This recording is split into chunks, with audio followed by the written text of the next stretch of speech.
For their Linearity 2 finals video, Noah and Ray discuss gradient descent. They focus on what gradient descent is and its flaws. The gradient is defined as the derivative with respect to x, I hat, plus the derivative with respect to y, j hat, plus the derivative with respect to z, k hat. This is only true in three-dimensional space. In n-dimensional space, the gradient is defined as the partial derivative with respect to the first dimension times the unit vector in the first dimension, plus the same for all other dimensions. The gradient always points in the direction of steepest ascent. This can be seen in the two vector fields shown on the slide. As you can see, the arrows showing the gradient always point towards the darker areas.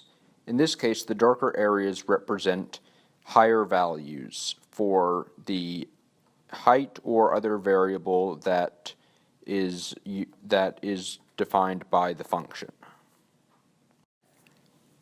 The fact that the gradient always points in the direction of steepest ascent can be proven in multiple ways. One way is to take the dot product of a gradient vector and a contour line. A contour line is defined as a line where the vector field has a constant value. Their dot product will always be 0, meaning they are perpendicular. A line perpendicular to the contour line will always be pointing in either the direction of steepest ascent or the direction of steepest descent. In the case of the gradient vector, it will always be the direction of steepest ascent. Gradient descent is an iterative process.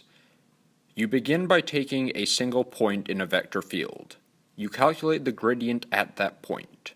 You then subtract the gradient from the initial point. From there, you have another point. At that point, you take the gradient and once again subtract it. This process repeats until you have found a local minima. A local minima can be identified by the gradient descent converging at that point. This is because the gradient cannot point downward from the minima. When it converges, we can know that that is a local minima. Gradient descent may be able to find a minimum, but it has a few flaws. We do not know if there could be other minimums besides the minima found. Should there be multiple minimums, we do not know if the minima found is a global or local minima.